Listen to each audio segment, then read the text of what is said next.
ನೋಡಿ ಸ್ವಾಮಿ ನಾವಿರೋದು ಹೀಗೆ. ಹಾಯ್, ಎಲ್ಲರಿಗೂ ನಮಸ್ಕಾರ. ಎಲ್ಲರೂ ಹೇಗಿದ್ದೀರಾ? ಎಲ್ಲರೂ ಚೆನ್ನಾಗಿದ್ದೀರಾ ಅಂತ ಭಾವಿಸ್ತೇನೆ. ಇವತ್ತೊಂದು 2 ರೀತಿಯ ಉಪ್ಪಿನಕಾಯಿಗಳನ್ನು ತೋರಿಸ್ತಾ ಇದ್ದೀನಿ. ನಿಂಬೆಹಣ್ಣಿನ ಉಪ್ಪಿನಕಾಯಿ ಒಂದು ಸಾಂಪ್ರದಾಯಿಕ ಶೈಲಿಯಲ್ಲಿ ಮಾಡುವಂಥದ್ದು, ಒಂದು ಇನ್ಸ್ಟೆಂಟಾಗಿ ಮಾಡ್ಕೊಳ್ಳೋ ಅಂಥದ್ದು. 2 ಬಹಳ ಸುಲಭವಾಗಿ ಮಾಡ್ಕೊಳ್ಬೋದು. ನಿಂಬೆಹಣ್ಣು ಮತ್ತು ಮೆಣಸಿನ್ಕಾಯಿನ ಉಪ್ಪಿನಕಾಯಿ ಮಾಡ್ತಾ ಇದ್ದೀನಿ. ಬಹಳ ಸುಲಭವಾಗಿ ಮಾಡ್ಬೋದು. ಹಾಗೆ ಇದು ತುಂಬ ದಿನ ಮಾಗೋದಕ್ಕೆ ಇಡೋ ಅವಶ್ಯಕತೆ ಇರಲ್ಲ. ಒಂದು ಬಾಣಲಿಗೆ ನಾನು ಅರ್ಧ ಲೀಟ್ರ್ ನೀರು ಹಾಕ್ಕೊಳ್ತಾ ಇದ್ದೀನಿ. ಸ್ವಲ್ಪ ಬಿಸಿ ಆಗಬೇಕು. ಸ್ವಲ್ಪ ಬಿಸಿ ಆದಮೇಲೆ ನಾನಿಲ್ಲಿ ಒಂದು 11 ನಿಂಬೆಹಣ್ಣ ತೊಗೊಂಡಿದ್ದೀನಿ. ಇದನ್ನು ಈ ಬಿಸಿನೀರಲ್ಲಿ ಒಂದು 5 ನಿಮಿಷ ಬೇಯಿಸ್ಕೊಳ್ಳೋಣ. ಈ ಥರ ಬೇಯಿಸ್ಕೊಳ್ಳೋದ್ರಿಂದ ನಿಂಬೆಹಣ್ಣು ಸಾಫ್ಟ್ ಆಗುತ್ತೆ. 11-12 ದಿನ ಬೇಕಾಗೋದಿಲ್ಲ ಮಾಗೋದಕ್ಕೆ.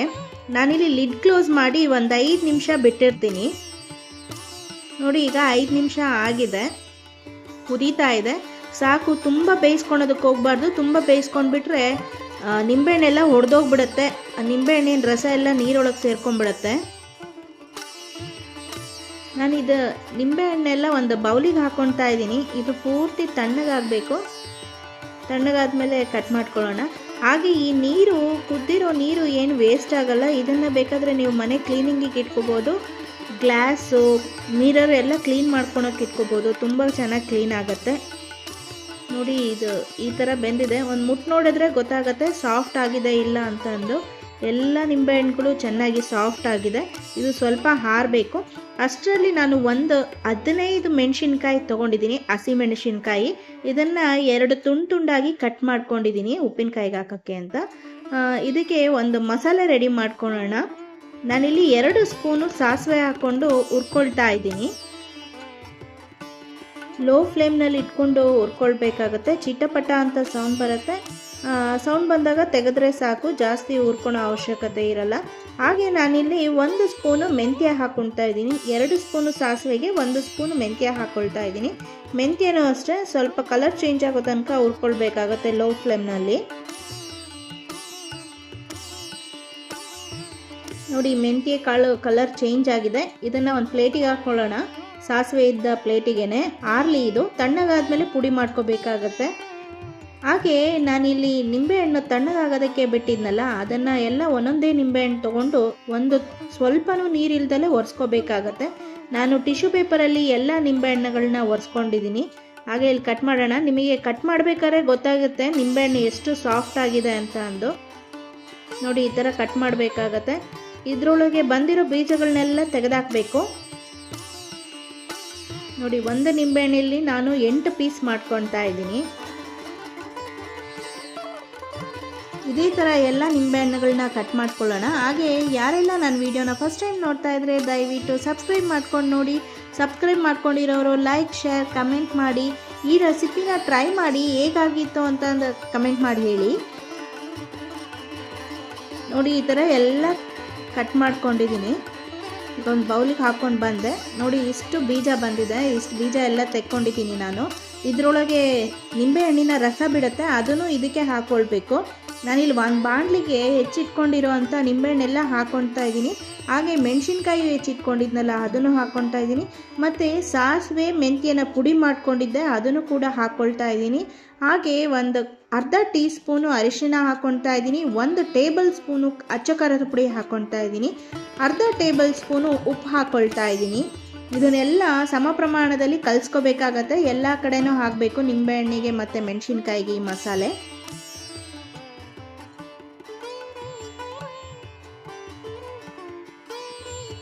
ನೋಡಿ, ಈ ಥರ ಎಲ್ಲ ನೀಟಾಗಿ ಕಲಿಸ್ಕೊಂಡಾಗಿದೆ. ಇದಕ್ಕೆ ಒಂದು ಒಗ್ಗರಣೆ ಹಾಕೋಬೇಕು. ಸ್ವಲ್ಪ ಜಾಸ್ತಿ ಎಣ್ಣೆ ಹಾಕೋಬೇಕಾಗತ್ತೆ. ಎಣ್ಣೆ ಸ್ವಲ್ಪ ಬಿಸಿ ಆದಮೇಲೆ ಒಂದು 2 ಟೀ ಸ್ಪೂನು ಸಾಸಿವೆ ಹಾಕ್ಕೊಳ್ತಾ ಇದ್ದೀನಿ. ಸಾಸಿವೆ ಚಿಟಪಟ ಅಂತ ಸಿಡಿದಾದ್ಮೇಲೆ ಒಂದು ಅರ್ಧ ಟೀ ಸ್ಪೂನು ಹಿಂಗೆ ಹಾಕ್ಕೊಳ್ತಾ ಇದ್ದೀನಿ. ನೋಡಿ, ಬಿಸಿ ಇದ್ದಾಗಲೇ ಈ ಉಪ್ಪಿನಕಾಯಿಗೆ ಹಾಕೋಬೇಕಾಗತ್ತೆ. ಒಂದು ಬಾಣಲಿಲಿ ಕಲಸಿಟ್ಕೊಂಡಿದ್ವಲ್ಲ ನಿಂಬೆಹಣ್ಣು, ಹಸಿಮೆಣಸಿನ್ಕಾಯಿ ಮಸಾಲೆ, ಆ ನಿಂಬೆಹಣ್ಣಿನ ಉಪ್ಪಿನಕಾಯಿಗೆ ಎಲ್ಲ ಕಲಿಸ್ಕೊಳ್ಬೇಕು ಕ್ಲೀನಾಗಿ.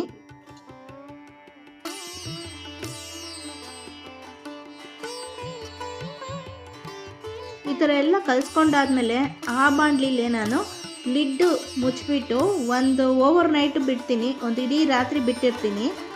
ಹಾಗೆ ಇದನ್ನು ನೋಡಿ ಮಾರನೇ ದಿನ ಬೆಳಗ್ಗೆ ಇದು ಎಷ್ಟು ಚೆನ್ನಾಗಾಗಿದೆ ಅಂತ. ಉಪ್ಪು ಮತ್ತು ಖಾರ ಎಲ್ಲ ಹೊಂದಾಣಿಕೆ ಆಗಿರುತ್ತೆ ನಿಂಬೆಹಣ್ಣಿಗೆ ಮೆಣಸಿನ್ಕಾಯಿಗೆ. ಇದೀಗ ಬಾಟ್ಲಲ್ಲಿ ಹಾಕಿಟ್ರೆ ಒಂದು 2-3 ದಿನದಲ್ಲೇ ನಿಂಬೆಹಣ್ಣಿನ ಉಪ್ಪಿನಕಾಯಿ ತಿನ್ಬೋದು. 10-12 ದಿನ ಕಾಯೋ ಅವಶ್ಯಕತೆ ಇರಲ್ಲ. ನೀರು ತಾಗಿಸ್ಬಾರ್ದು ಅಷ್ಟೇ, ತುಂಬ ಚೆನ್ನಾಗಿರುತ್ತೆ ಈ ಉಪ್ಪಿನಕಾಯಿ. ಬೇಗ ನಿಂಬೆಹಣ್ಣು ಮೆತ್ತಗಾಗತ್ತೆ. ಉಪ್ಪಿನಕಾಯಿನ ಪ್ಲಾಸ್ಟಿಕ್ ಬಾಟ್ಲ್ಗಳಲ್ಲೇ ಹಾಕಿಡೋಕ್ಕಿಂತ ಗಾಜಿನ ಬಾಟ್ಲಲ್ಲಿ ಪಿಂಗಾಣಿ ಬಾಕ್ಸಲ್ಲಿ ಸ್ಟೋರ್ ಮಾಡಿದ್ರೆ ತುಂಬ ದಿನ ಬರುತ್ತೆ, ತುಂಬ ಚೆನ್ನಾಗಿರುತ್ತೆ. ಹಾಗೆ ನೀರು ತಾಗಿಸ್ದಲೇ ಇರಬೇಕು. ನೋಡಿ, ಸುತ್ತ ಆಗಿರೋದನ್ನು ನಾನು ನೀಟಾಗಿ ಒರೆಸ್ಕೊಳ್ತಾ ಇದ್ದೀನಿ. ಈ ಥರ ನೀಟಾಗಿ ಕ್ಲೀನ್ ಮಾಡಿಕೊಂಡು ಸ್ಟೋರ್ ಮಾಡಿದ್ರೆ ತುಂಬ ದಿನ ಬರುತ್ತೆ. ನೋಡಿದ್ರಲ್ಲ ಎಷ್ಟು ಸುಲಭವಾಗಿ ನಿಂಬೆಹಣ್ಣು ಮತ್ತು ಮೆಣಸಿನಕಾಯಿ ಇನ್ಸ್ಟಂಟ್ ಉಪ್ಪಿನಕಾಯಿಯನ್ನು ಮಾಡ್ಕೊಳ್ಬೋದು ಅಂತ. 3-4 ತಿಂಗಳು ಚೆನ್ನಾಗಿರುತ್ತೆ. ಇದು ನೀರನ್ನು ತಾಗಿಸ್ದಾಗೆ ಇಟ್ಕೊಳ್ಬೇಕು. ಫ್ರಿಡ್ಜಲ್ಲಿ ಇಡೋ ಅವಶ್ಯಕತೆ ಇಲ್ಲ, ಹೊರಗಡೆನೇ ಇಟ್ಕೋಬೇಕು. ಈಗ ಮತ್ತೊಂದು ಸಾಂಪ್ರದಾಯಿಕ ಶೈಲಿಯಲ್ಲಿ ನಿಂಬೆಹಣ್ಣಿನ ಉಪ್ಪಿನಕಾಯಿಯನ್ನು ಮಾಡ್ತಾಯಿದ್ದೀನಿ. ತುಂಬ ಸುಲಭವಾಗಿ ಮಾಡ್ಬೋದು. ಹಾಗೆ ಎಷ್ಟು ವರ್ಷ ಕೂಡ ಇಟ್ಟರೂ ಉಪ್ಪಿನಕಾಯಿ ಮಾತ್ರ ಹಾಳಾಗಲ್ಲ, ಇನ್ನೂ ರುಚಿ ತುಂಬ ಹೆಚ್ಚಾಗುತ್ತೆ. ನಾವು ಉಪ್ಪಿನಕಾಯಿ ಮಾಡಬೇಕು ಅಂದಾಗ ಮೊದಲು ನಿಂಬೆಹಣ್ಣನ್ನು, ಒಳ್ಳೆ ಕ್ವಾಲಿಟಿ ನಿಂಬೆಹಣ್ಣನ್ನು, ಹಾಗೆ ತುಂಬ ಹಣ್ಣಾಗಿರೋ ನಿಂಬೆಹಣ್ಣನ್ನು ನಾವು ಸೆಲೆಕ್ಟ್ ಮಾಡ್ಕೋಬೇಕಾಗತ್ತೆ. ನೋಡಿ, ಇಲ್ಲಿ ನಾನು ಒಂದು 14 ನಿಂಬೆಹಣ್ಣನ್ನು ತೊಗೊಂಡಿದ್ದೀನಿ. ತೊಳ್ಕೊಂಡು ಚೆನ್ನಾಗಿ ಒರೆಸ್ಕೊಂಡಿದ್ದೀನಿ. ಸ್ವಲ್ಪನೂ ನೀರಿರಬಾರ್ದು ಇದರಲ್ಲಿ. ಒಂದು ಹನಿ ನೀರು ಬಿದ್ದರೂ ನೀವು ಹಾಕಿದ ಉಪ್ಪಿನಕಾಯಿನೆಲ್ಲ ಹಾಳಾಗೋಗುತ್ತೆ. ನೋಡಿ, ನಾನಿಲ್ಲಿ ನಿಂಬೆಹಣ್ಣನ್ನು 2 ಹೋಳಾಗಿ ಕಟ್ ಮಾಡ್ಕೊಳ್ತಾ ಇದ್ದೀನಿ. ತಟ್ಟೆ ಮೇಲೆ ಚಾಪಿಂಗ್ ಬೋರ್ಡ್ ಇಟ್ಕೊಂಡು ನಾನು ಕಟ್ ಮಾಡ್ಕೊಳ್ತಾ ಇದ್ದೀನಿ. ಇದರ ಒಂದು ಡ್ರಾಪ್ ರಸ ಕೂಡ ನಾವು ವೇಸ್ಟ್ ಮಾಡಬಾರ್ದು, ಈ ತಟ್ಟೆ ಒಳಗೆ ಬೀಳಬೇಕು. ಹಾಗಾಗಿ ನಾನು ಈ ಥರ ಇಟ್ಕೊಂಡು ಕಟ್ ಮಾಡ್ಕೊಳ್ತಾ ಇದ್ದೀನಿ. ಎಲ್ಲ ನಿಂಬೆಹಣ್ಣುಗಳನ್ನು ಇದೇ ರೀತಿ ಕಟ್ ಮಾಡ್ಕೊಂಡಿದ್ದೀನಿ. ನೋಡಿ, ಈ ಥರ ಎಲ್ಲ ನಿಂಬೆಹಣ್ಣುಗಳನ್ನ ಕಟ್ ಮಾಡಿ ಹಾಕ್ಕೊಂಡಿದ್ದೀನಿ 2 ಪೀಸ್ ಆಗಿ. ಈ ಥರ ಮಾಡ್ಕೊಳೋದ್ರಿಂದ ನಾವು ಸುಲಭವಾಗಿ ಬೀಜಗಳನ್ನ ತೆಕ್ಕೋಬೋದು. ನೋಡಿ, ಒಂದು ತಟ್ಟೆ ಇಟ್ಕೊಂಡು ಬೀಜಗಳನ್ನೆಲ್ಲ ತೆಕ್ಕೊಳ್ತೀನಿ. ಎಲ್ಲ ನಿಂಬೆಹಣ್ಣಿನ ಬೀಜನೂ ಇದೇ ರೀತಿ ತೆಕ್ಕೋಬೇಕಾಗತ್ತೆ. ಬೀಜ ಹಾಕ್ಕೊಂಡು ನಾವು ಉಪ್ಪಿನಕಾಯಿ ಮಾಡಿಕೊಂಡ್ರೆ ಕಹಿ ಆಗುತ್ತೆ. ಯಾರೆಲ್ಲ ಇನ್ನೂ ಸಬ್ಸ್ಕ್ರೈಬ್ ಮಾಡ್ಕೊಂಡಿಲ್ಲ ಅಂದರೆ ದಯವಿಟ್ಟು ಸಬ್ಸ್ಕ್ರೈಬ್ ಮಾಡ್ಕೊಂಡು ನೋಡಿ. ಪಕ್ಕದಲ್ಲಿರುವ ಬೆಲ್ಲೈಕನನ್ನು ಪ್ರೆಸ್ ಮಾಡಿ. ನಾನು ಮಾಡೋ ಪ್ರತಿಯೊಂದು ವಿಡಿಯೋ ನೋಟಿಫಿಕೇಷನ್ ನಿಮಗೆ ಬರುತ್ತೆ. ಹಾಗೆ ಆಲ್ ನೋಟಿಫಿಕೇಷನ್ ಬಟನನ್ನು ಆನ್ ಮಾಡಿಕೊಳ್ಳ್ರಿ. ಹಾಗೆ ನನ್ನೆಲ್ಲ ರೆಸಿಪಿಗಳನ್ನ ನಿಮ್ಮ ಫ್ಯಾಮಿಲಿ ಒಟ್ಟಿಗೆ, ಫ್ರೆಂಡ್ಸ್ ಒಟ್ಟಿಗೆ ಶೇರ್ ಮಾಡಿ. ನೀವು ಕೂಡ ಟ್ರೈ ಮಾಡಿ, ಹೇಗಾಗಿತ್ತು ಅಂತ ಕಮೆಂಟ್ ಮಾಡಿ. ಯಾವ ರೆಸಿಪಿ ನಿಮಗೆ ತುಂಬ ಇಷ್ಟ ಆಯಿತು ಅಂತ ಕೂಡ ಕಮೆಂಟ್ ಮಾಡಿ.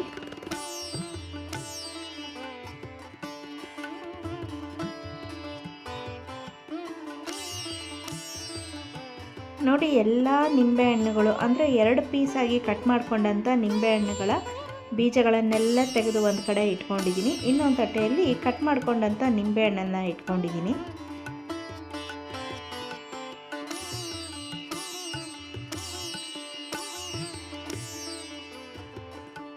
ನಾನು ಮೊದಲೇ ಹೇಳಿದ ಹಾಗೆ ನಿಂಬೆಹಣ್ಣಿನ ಒಂದು ಡ್ರಾಪ್ ರಸ ಕೂಡ ವೇಸ್ಟ್ ಆಗಬಾರ್ದು. ಅದಕ್ಕಾಗಿ ನಾನು ಒಂದು ತಟ್ಟೆ, ಅದರ ಮೇಲೆ ಚಾಪಿಂಗ್ ಬೋರ್ಡನ್ನು ಇಟ್ಕೊಂಡು ಈ ರೀತಿ ಕಟ್ ಮಾಡ್ಕೊಳ್ತಾ ಇದ್ದೀನಿ. ದಪ್ಪ ಸೈಜ್ ನಿಂಬೆಹಣ್ಣಾದರೆ 4 ಪೀಸ್ ಮಾಡ್ಕೊಳ್ಳಿ. ಸಣ್ಣ ಸೈಜ್ ನಿಂಬೆಹಣ್ಣಾದರೆ 2 ಪೀಸ್ ಮಾಡ್ಕೊಳ್ಳಿ ಸಾಕು. ಒಂದು ಮೀಡಿಯಮ್ ಸೈಜ್ ನಿಂಬೆಹಣ್ಣುಗಳನ್ನ ನಾನು ತೊಗೊಂಡಿರೋ ಕಾರಣ 4 ಪೀಸ್ ಮಾಡಿ ಹಾಕ್ಕೊಳ್ತಾ ಇದ್ದೀನಿ. ಹಾಗೆ ಮಧ್ಯದಲ್ಲಿ ಸಿಕ್ಕ ನಿಂಬೆಹಣ್ಣಿನ ಬೀಜಗಳನ್ನು ತೆಗೆದು ಹಾಕ್ತಾ ಇದ್ದೀನಿ. ನೋಡಿ,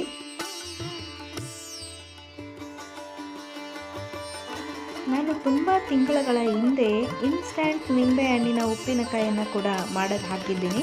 ನಿಂಬೆಹಣ್ಣು ಮತ್ತು ಮೆಣಸಿನಕಾಯಿ ಉಪ್ಪಿನಕಾಯಿಯನ್ನು ಹಾಕಿದ್ದೀನಿ. ವಿಡಿಯೋ ಲಿಂಕನ್ನು ಡಿಸ್ಕ್ರಿಪ್ಷನಲ್ಲಿ ಹಾಕಿರ್ತೀನಿ. ಇನ್ಸ್ಟಂಟಾಗಿ ನಿಂಬೆಹಣ್ಣಿನ ಉಪ್ಪಿನಕಾಯಿ ಮಾಡ್ಕೊಳೋದಾದರೆ ಅದನ್ನು ನೋಡಿ. ಟ್ರೆಡಿಷನಲ್ ವೇ ತುಂಬ ದಿನ ಆದರೂ ಪರವಾಗಿಲ್ಲ ಅನ್ನೋದಾದರೆ ಈ ಉಪ್ಪಿನಕಾಯಿ ಹಾಕ್ಕೊಳ್ಳಿ.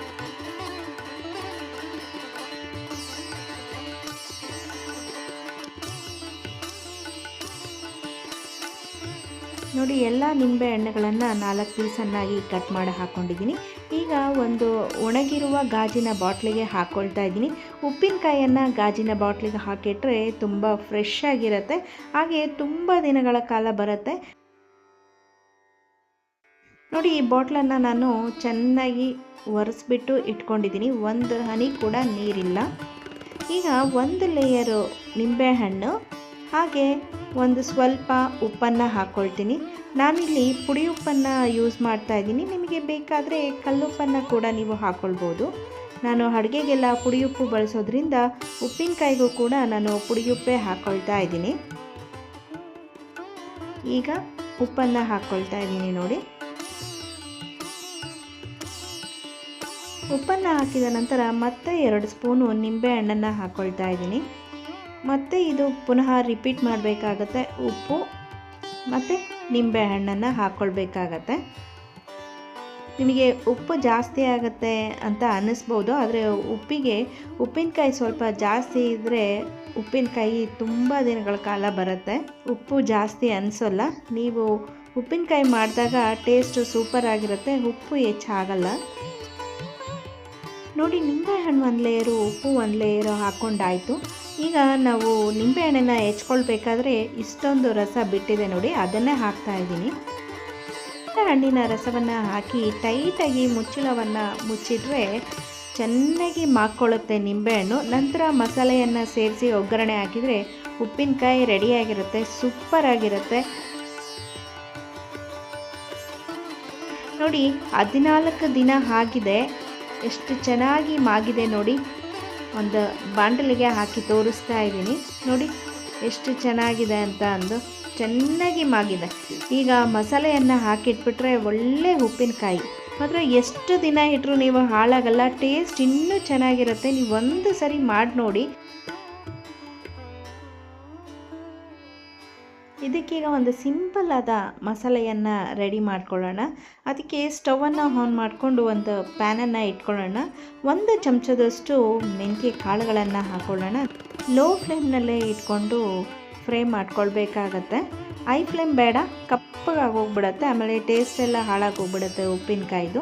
ಹಾಗೆ ಮೆಂತ್ಯ 1 ಚಮಚ ಹಾಕಿದ್ರೆ ಸಾಕು. ಈಗ ನಾನು ಹಾಕೋ ಮಸಾಲೆಗಳು ಕೂಡ ನಿಂಬೆಹಣ್ಣಿನ ಸೈಜ್ ಮೇಲೆ ಡಿಪೆಂಡ್ ಆಗುತ್ತೆ. ದಪ್ಪ 14 ನಿಂಬೆಹಣ್ಣುಗಳನ್ನು ತೊಗೊಂಡ್ರೆ ನೀವು ಮಸಾಲೆಯನ್ನು ಸ್ವಲ್ಪ ಜಾಸ್ತಿ ಮಾಡ್ಕೋಬೇಕು. ಹಾಗೆ ಇಲ್ಲಿ ನೋಡಿ ಸ್ವಲ್ಪ ಫ್ರೈ ಮಾಡಿಕೊಂಡ ನಂತರ ಮೆಂತ್ಯ ಕಾಳುಗಳನ್ನು 2 ಸ್ಪೂನು ನಾನಿಲ್ಲಿ ಸಾಸಿವೆಯನ್ನು ಹಾಕ್ಕೊಳ್ತಾ ಇದ್ದೀನಿ. ಸಾಸಿವೆ ಚಿಟಪಟ ಅಂತ ಸಿಡಿಬೇಕು. ಲೋ ಫ್ಲೇಮ್ನಲ್ಲೇ ಇಟ್ಕೊಂಡು ಫ್ರೈ ಮಾಡ್ಕೊಳ್ಬೇಕಾಗತ್ತೆ. ನೋಡಿ ಈಗ ಸಾಸಿವೆ ಮೆಂತ್ಯ 2 ರೆಡಿಯಾಗಿದೆ. ತಣ್ಣಗಾದ ನಂತರ ನಾನಿಲ್ಲಿ ಕುಟ್ಟಣಿಗೆಯಲ್ಲಿ ಪುಡಿ ಮಾಡ್ಕೊಳ್ತಾ ಇದ್ದೀನಿ. ಮಿಕ್ಸಿ ಜಾರ್ಗೆ ಹಾಕಿದ್ರೆ ನೈಸಿಗೆ ಪುಡಿ ಆಗಿಬಿಡುತ್ತೆ, ಹಾಗಾಗಿ ಸ್ವಲ್ಪ ದಪ್ಪನೇ ಇರಲಿ ಅಂತ ಕುಟ್ಟಣಿಗೆಯಲ್ಲಿ ಪುಡಿ ಮಾಡಿ ಇಟ್ಕೊಂಡಿದ್ದೀನಿ ನೋಡಿ.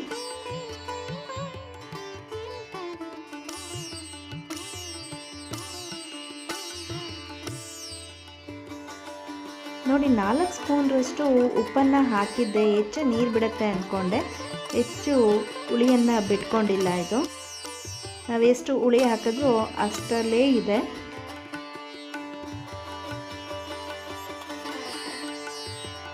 ಈಗ ಇದಕ್ಕೆ 1 ಚಮಚದಷ್ಟು ಅಂದರೆ 1 ಟೇಬಲ್ ಸ್ಪೂನಷ್ಟು ಅಚ್ಚ ಖಾರದ ಪುಡಿಯನ್ನು ಹಾಕ್ಕೊಳ್ತಾ ಇದ್ದೀನಿ. ಅಚ್ಚ ಖಾರದ ಪುಡಿ ಕೂಡ ಅಷ್ಟೇ ನಿಮ್ಮ ಖಾರದ ಮೇಲೆ ಡಿಪೆಂಡ್ ಆಗಿರುತ್ತೆ.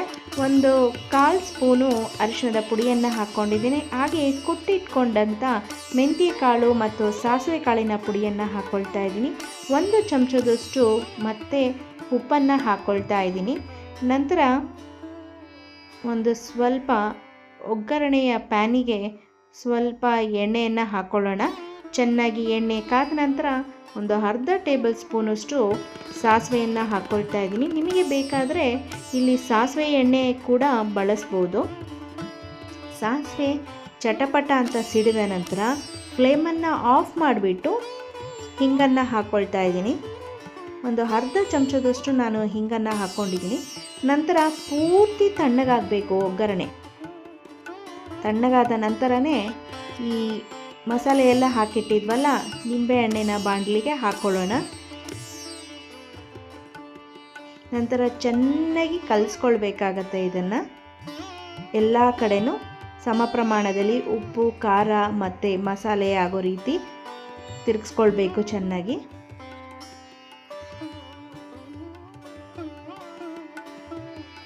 ನೋಡಿ ಚೆನ್ನಾಗಿ ತಿರುಗಿಸ್ಕೊಂಡಿದ್ದೀನಿ. ಈಗ ನಾವು ನಿಂಬೆಹಣ್ಣು ಮತ್ತು ಉಪ್ಪು ಹಾಕಿ ಇಟ್ಕೊಂಡಿದ್ವಲ್ಲ ಮಾಗೋದಕ್ಕೆ ಅಂತ, ಅದೇ ಬಾಟ್ಲಿಗೆ ಹಾಕ್ಕೊಳ್ತಾ ಇದ್ದೀನಿ. ನೋಡಿ ಈ ಬಾಟ್ಲಲ್ಲಿ ಇನ್ನೂ ನಿಂಬೆಹಣ್ಣಿನ ರಸ ನೀವು ನೋಡ್ಬೋದು. ಇದೇ ಬಾಟ್ಲಿಗೆ ಹಾಕ್ಕೊಳ್ತಾ ಇದ್ದೀನಿ. ಇದಕ್ಕೆ ನೀರನ್ನು ಬೆರೆಸಿಲ್ಲ, ವೆನಿಗರನ್ನು ಹಾಕಿಲ್ಲ. ನೋಡೋದಕ್ಕೆ ಗಟ್ಟಿಯಾಗಿದೆ, ಆದರೆ ಇದು ಚೆನ್ನಾಗಿ ಮಾಗಿದ ನಂತರ ಮಸಾಲೆಗೆ ಹೊಂದಿಕೊಂಡ ನಂತರ ಎಣ್ಣೆ ಬಿಡುತ್ತೆ ಉಪ್ಪಿನಕಾಯಿ. ನೋಡಿ ಬಾಟ್ಲಿಗೆಲ್ಲ ಹಾಕಿಟ್ಕೊಂಡಿದ್ದೀನಿ. ಟೈಟಾಗಿ ಲಿಡ್ಡನ್ನು ಕ್ಲೋಸ್ ಮಾಡಿಬಿಟ್ಟು ಒಂದು 4ರಿಂದ 5 ದಿನ ಮುಚ್ಚಿಡಬೇಕಾಗತ್ತೆ. ನೋಡಿ 5 ದಿನ ಆಗಿದೆ. ಈಗ ಎಣ್ಣೆ ಎಲ್ಲ ಬಿಟ್ಕೊಂಡಿದೆ, ನೀವು ನೋಡ್ಬೋದು, ಎಣ್ಣೆ ಕಾಣ್ತಾ ಇದೆ. ಎಣ್ಣೆ ಎಲ್ಲ ಬಿಟ್ಕೊಂಡ್ರೆ ಇದು ಮಸಾಲೆ ಚೆನ್ನಾಗಿ ಹೊಂದ್ಕೊಂಡಿದೆ ಅಂತ, ಹಾಗೆ ಚೆನ್ನಾಗಿ ಉಪ್ಪಿನಕಾಯಿ ಮಸಾಲೆನಲ್ಲಿ ಮಾಗಿದೆ ಅಂತ ಅಂದು. ಈಗ ತಿನ್ನೋದಕ್ಕೆ ತುಂಬ ಚೆನ್ನಾಗಿರುತ್ತೆ, ನೀವೆಷ್ಟು ದಿನ ಇಟ್ಟರೂ ಹಾಳಾಗಲ್ಲ. ಬಿಸಿ ಅನ್ನ ಸಾಂಬಾರಿಗೆ, ತಿಳಿ ಸಾರಿಗೆ, ಚಿತ್ರಾನ್ನಕ್ಕೆ ಉಪ್ಪಿನಕಾಯಿ ನೆಂಚ್ಕೊಳೋದಿರುತ್ತಲ್ಲ, ಎಷ್ಟು ಚೆನ್ನಾಗಿರುತ್ತೆ ಅಲ್ವಾ ಟೇಸ್ಟು. ಸಿಂಪಲ್ಲಾಗಿ ಒಂದು ತಿಳಿ ಸಾರು ಅನ್ನ ಮಾಡಿಕೊಂಡು ಒಂದೇ ಒಂದು ಉಪ್ಪಿನಕಾಯಿ ಇದ್ದರೆ ಸಾಕು ರೀ, ಹೊಟ್ಟೆ ತುಂಬ ಊಟ ಮಾಡ್ಬೋದು, ಅಷ್ಟು ಸೂಪರಾಗಿರುತ್ತೆ. ಅದೇ ಉಪ್ಪಿನಕಾಯಿ ಇಲ್ಲ ಅಂತ ಅಂದರೆ ಊಟ ಸೇರೋದು ಸ್ವಲ್ಪ ಕಷ್ಟ ಅನಿಸುತ್ತೆ. ಅಂಗಡಿಯಿಂದ ತಂದು ತಿನ್ನೋದಕ್ಕಿಂತ ಮನೆಯಲ್ಲಿಗೆ ಫ್ರೆಶ್ ಆಗಿ ಮಾಡ್ಕೊಂಡು ತಿಂದರೆ ಆರೋಗ್ಯಕ್ಕೂ ತುಂಬ ಒಳ್ಳೆಯದು. ನೀವು ಮಾರ್ಕೆಟಿಂದ ತಂದಿರೋ ಉಪ್ಪಿನಕಾಯಿ ತಿಂದರೆ ಅದರೊಳಗೆ ಪ್ರಿಸರ್ವೇಟಿವ್ ಹಾಕಿರ್ತಾರೆ, ರುಚಿ ಹೆಚ್ಚಿರ್ಬೋದು, ಆದರೆ ಪ್ರಿಸರ್ವೇಟಿವ್ ಹಾಕಿರ್ತಾರೆ, ಅದರಿಂದ ಆರೋಗ್ಯಕ್ಕೆ ಹಾನಿಕರ. ಈ 2 ರೀತಿಯ ಉಪ್ಪಿನಕಾಯಿಗಳಲ್ಲಿ ನಿಮಗೆ ಯಾವ ರೀತಿ ಇಷ್ಟ ಆಯಿತು, ಟ್ರೆಡಿಷನಲ್ಲ ಅಥವಾ ಇನ್ಸ್ಟಂಟಾ ಅಂತ ಕಮೆಂಟ್ನಲ್ಲಿ ತಿಳಿಸಿ. ಖಂಡಿತವಾಗ್ಲೂ ನಿಮಗೆಲ್ಲ ಈ ರೆಸಿಪಿ ಇಷ್ಟ ಆಗಿದೆ ಅಂತ ಅಂದ್ಕೊತೀನಿ. ಇಷ್ಟ ಆಗಿದರೆ ದಯವಿಟ್ಟು ಲೈಕ್, ಶೇರ್, ಸಬ್ಸ್ಕ್ರೈಬ್ ಮಾಡಿ, ಕಮೆಂಟ್ ಮಾಡೋದನ್ನು ಮರಿಬೇಡಿ. ಇನ್ನೊಂದು ರೆಸಿಪಿಯೊಂದಿಗೆ ಸಿಗ್ತೀನಿ. ಧನ್ಯವಾದಗಳು.